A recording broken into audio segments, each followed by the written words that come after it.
Family, I want to thank you for joining me for another episode of From Lockup to Legacy. Stay tuned. You wanna move like bosses, work up for hustlers, never done. They gon' see you change when you level up. Sometimes when you on the grind, you gotta leave old things behind and do what bosses do.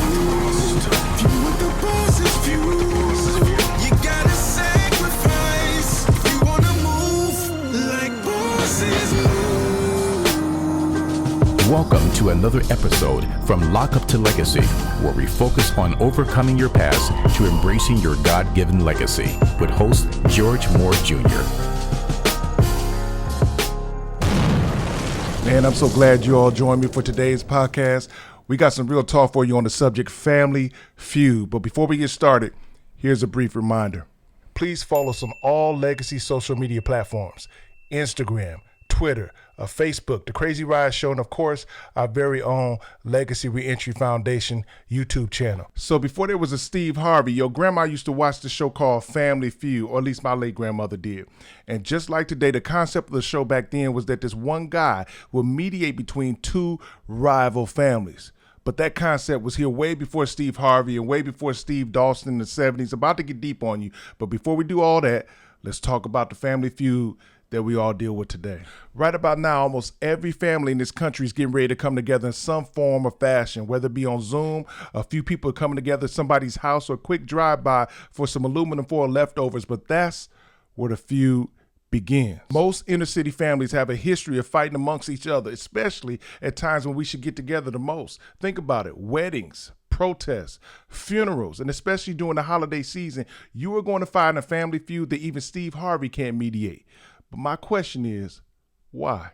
Now, remember, I told you I was going to get deep on you, so check this out. Prison policy cites the model of family support as being a means of reducing recidivism or stopping people from going back to jail. The fatherhood movement, peer-to-peer support groups, mentorship, counseling — I'm going somewhere with this — all these components add up to the concept of family, which is the one thing that we struggle with in our communities. And since we're going there, even God himself is recorded as kicking out a family member due to this one element that destroys families.